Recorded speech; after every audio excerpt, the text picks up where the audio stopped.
Some wounds cut through hearts, some through generations. But forgiveness is the only way home. This is a story born from love so deep it turned into envy of hearts that beat together, until fate made them enemies. I sometimes wonder, Era Monroe whispered, her voice chasing the echo of laughter on the university lawn, how two people so alike can still dream in different colors. Ina Rosendale smiled, the wind catching her dark hair as the city hummed around them. From school corridors to lecture halls, they had moved as one shadow. They shared every project, every apology delivered to late professors, every frantic cup of coffee before a morning presentation. Even their senior thesis carried both names. At the internship office on the 12th floor of a glass tower, they sat side by side, exchanging notes, jokes, and ambitions while neon lights painted their reflections across the window.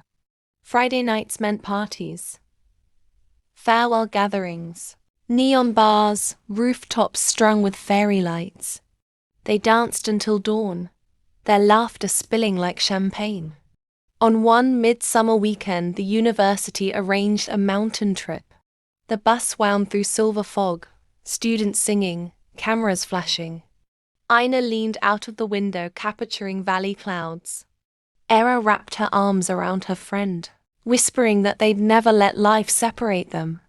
At night, the campfire carved gold from the darkness, and both girls promised, "Wherever we go, it will be together." The world felt unbreakable then. Graduation arrived with gowns, flashbulbs, and tears. Soon, talk turned to weddings. Ina was the first. Her parents introduced Ethan Gray. Graceful in manners, eyes the same steel gray as dawn over the hills. Everyone admired his calm intelligence and quiet laughter. The engagement dinner sparkled with crystal and violin music. Era toasted her friend, but her gaze lingered a heartbeat too long on Ethan's face. Later, alone in her room, she told herself it was admiration, nothing else. Days folded quickly. Ina's wedding bloomed in white roses and candlelight. The next month, Era's family arranged her own with Lucas Reed, a kind man with steady eyes and a gentle certainty. During ceremonies, Era stood beside her friend, veil shimmering, pretending it was all perfect. 2 weeks later, after sending Era off with blessings, Ina and Ethan left for another country, glowing in new promises. When Era returned from her honeymoon short, modest, within her homeland, she felt a hollow silence beyond every celebration. Lucas suggested they explore their own country's beauty. Era stared at the horizon and whispered, "Beauty means nothing if it doesn't shine the way I imagined." That night the distance began soft. Words turned brittle, dinners turned quiet. Lucas watched his wife lost in thoughts of some unspoken comparison, unaware that her mind still traced the silhouette of her dearest friend's new world.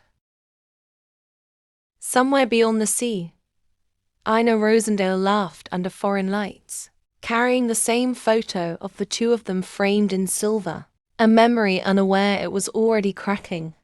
Era touched the twin bracelet on her wrist, the charm catching moonlight like a secret promise about to break.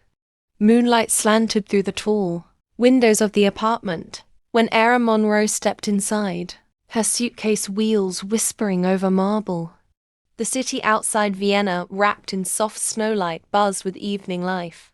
2 months had passed since Ina Rosendale's wedding, yet every sparkle of luxury reminded her of her friend's new world.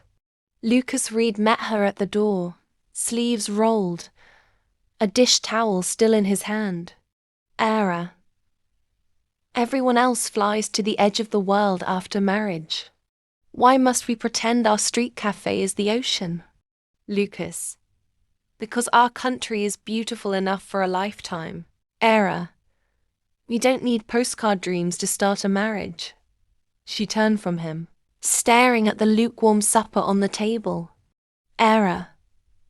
Beautiful. Or ordinary. Do you even see me?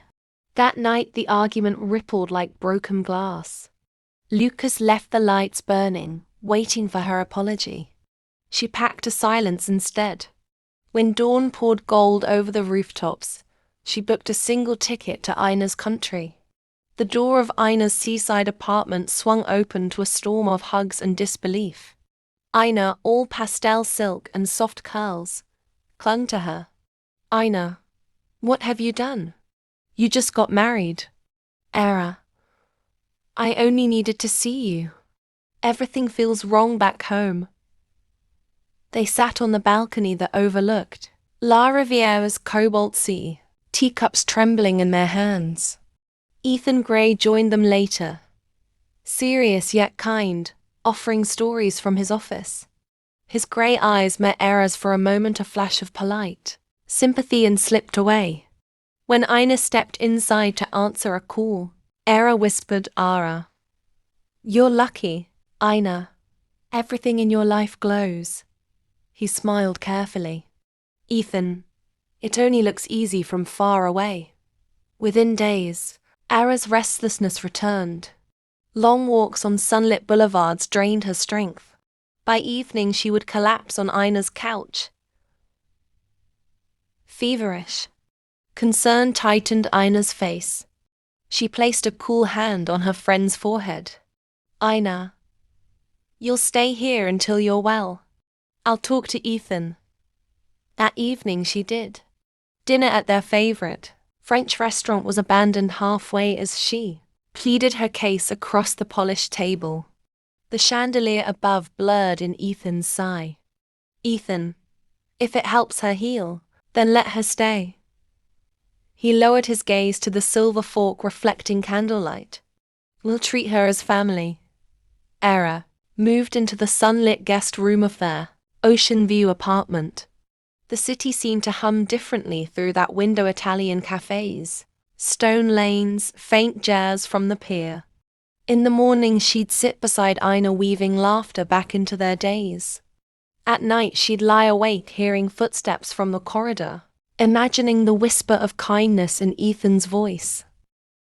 Each glance they shared grew heavier, each breakfast silence longer. Ina trusted her blindly, unaware that behind R's tired smile, something darker was stirring, a wish not for friendship revived, but for the life she could never own. From the balcony, waves crashed against marble rocks, silver spray reaching her hands. She whispered into the wind, "If love has a face, why must it always turn away from me?" Downstairs, the city lights blinked like distant promises. Inside, 3 souls began to orbit one slow burning, secret neither prayer nor sunrise could undo. Rain coursed down the wide glass windows of the Greys' apartment, the city lights beyond blurring into gold and silver streaks. Inside, Ara Monroe stood barefoot in the kitchen, wrapped in a cream satin robe, staring at her reflection in the dark glass. The refrigerator hummed, and somewhere in the quiet she heard footsteps. Ethan Gray appeared, still in his office shirt, sleeves folded to his elbows, tie forgotten around his neck. Era tried to twist open a jar of olives. The lid wouldn't move. She looked up as he reached past her.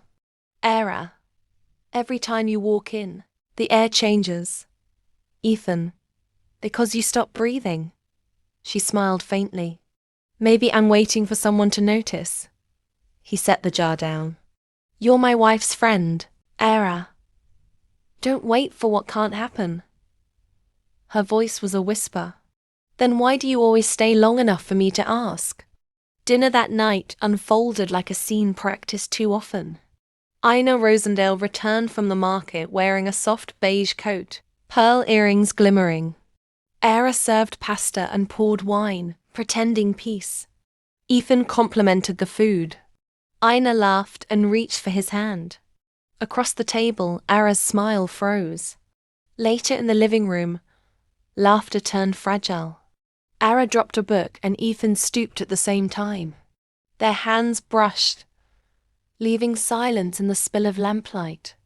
The next day, Ina insisted they visit a seaside cafe outside the city.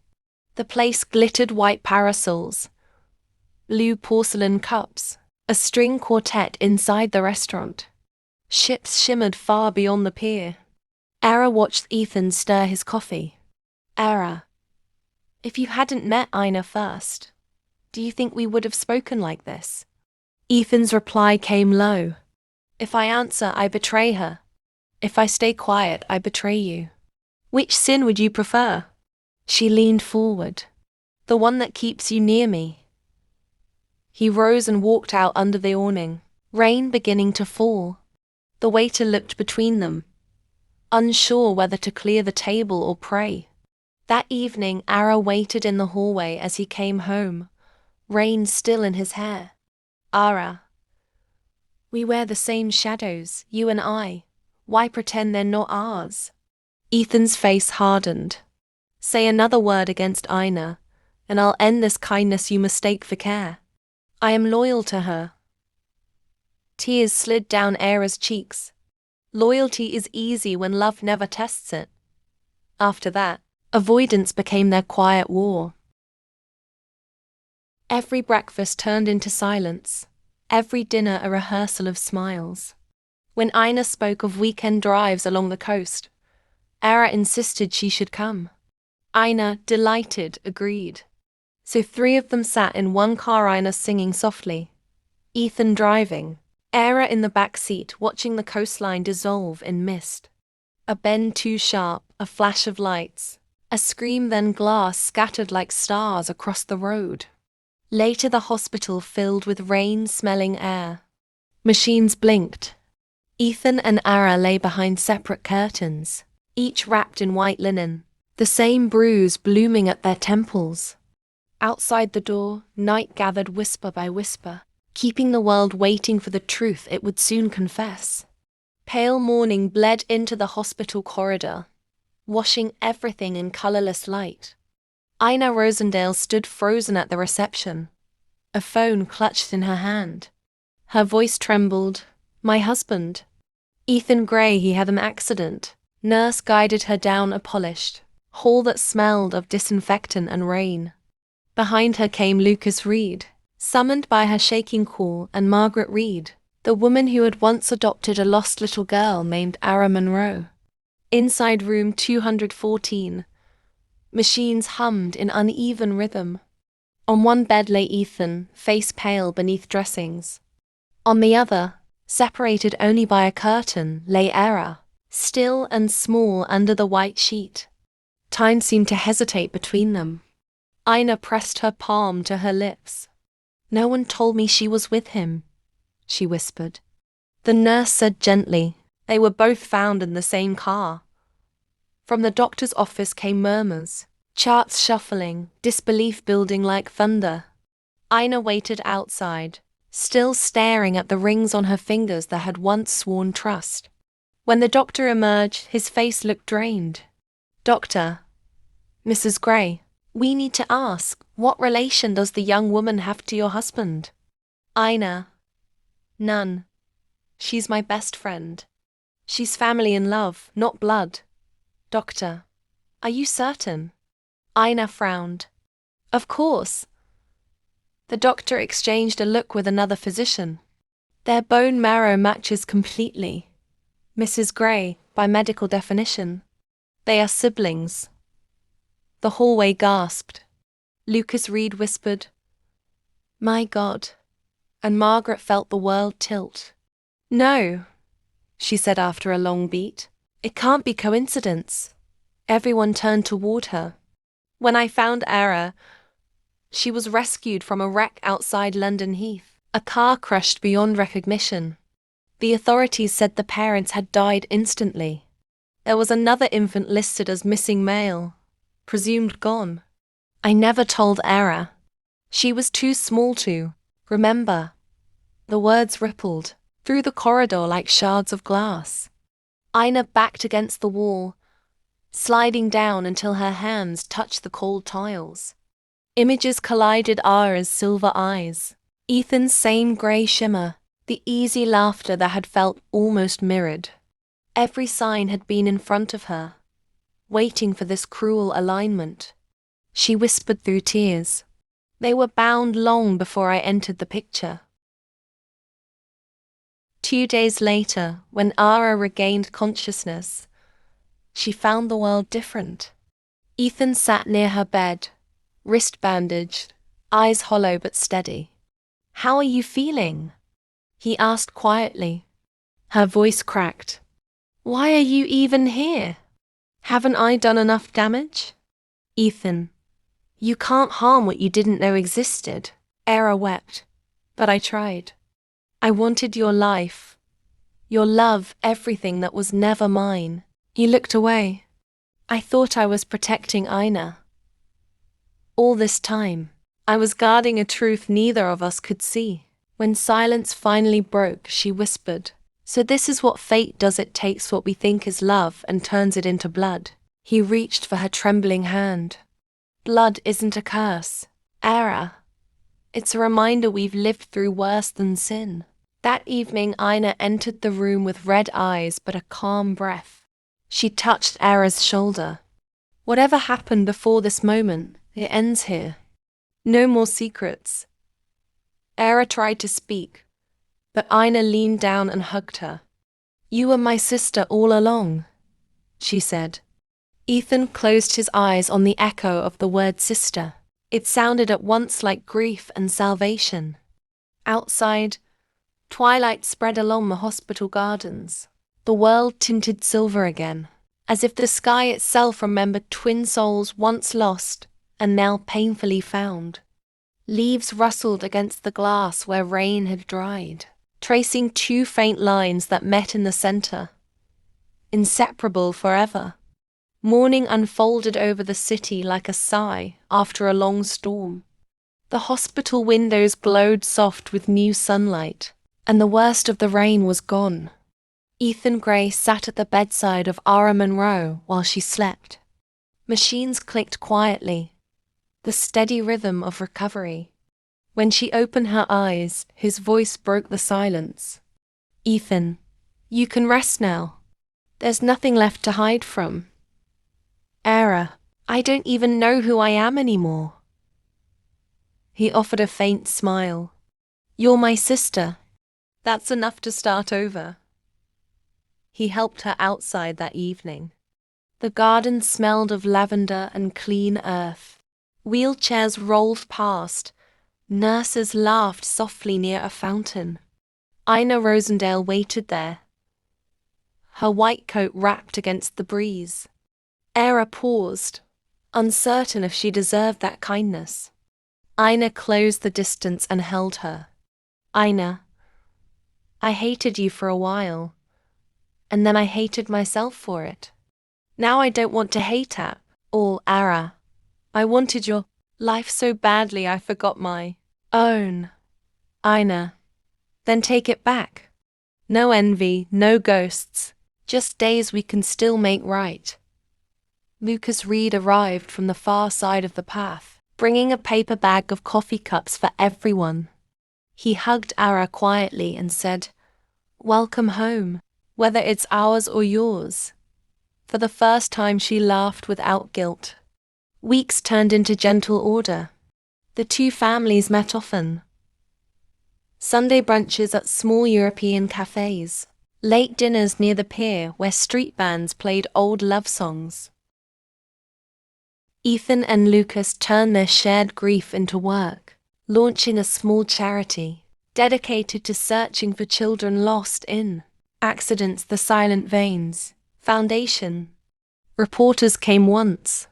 Photographs caught all 5 of them beneath a silver harbor sky.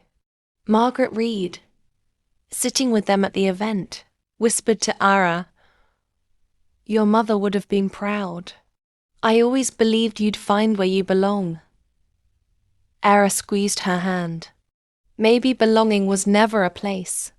Maybe it was this the moment I stopped running from truth." As months passed, forgiveness became routine. Shared letters, birthdays, laughter no longer edged with fear. Ina restored her marriage, strength and love rising through the cracks. Ethan still carried a quiet grief, but when Ara thanked him for saving her life, He shook his head. You saved it yourself when you stopped pretending it was someone else's. At dusk they often met by the pier, the wind full of sea salt and distant bells. Ara would rest her chin on the rail, watching small boats tilt against amber water. Strange, she said one evening, how everything broke, yet somehow we're still whole. Ina's answer drifted between waves. Maybe that's what forgiveness does, it stitches the heart with silence, so strong it can never tear again. Overhead the sky deepened to rose and violet, and in its reflection, two mirrored faces shone for a moment on the water. No longer rivals, no longer strangers, just one story shared by blood, mended at last. Evening melted into the harbour like wine across silk. The wind carried salt and violin notes from a cafe nearby. Lights trembled on the water where two silhouettes leaned against the railing. Ina Rosendale and Ara Monroe, sisters in every way that mattered. The years of envy, loss, and revelation had not erased affection. They had carved it into something unbreakable. Ina, strange, isn't it? We began as friends, became enemies, and ended as family. Ara, maybe that's what love was trying to teach us all along. Ethan. Gray approached quietly with 2 cups of coffee. Peace never asks for permission, he said. Lucas Reed joined them, his arm light around Ira's shoulder. For a moment, 4 lives once shattered stood whole against the twilight. Down by the pier, children released paper lanterns that climbed the sky. One lantern wavered above them, carrying their story as a small flicker of hope. Era watched until it vanished into the stars. Era. Love isn't bound by time, borders, or names. It finds its shape, no matter how many lifetimes it takes. Ina. And forgiveness? Era smiled softly. Forgiveness is love remembering its true language. The bells on the harbour chimed. The wind folded their laughter into the sea. Somewhere beyond the noise of waves, the world whispered a quiet truth. Love doesn't see age. It doesn't see borders. It doesn't see class. It only sees another heart willing to believe again. And with that, Silent Veins ended where it had begun, not in longing, but in the calm pulse of love finally understood.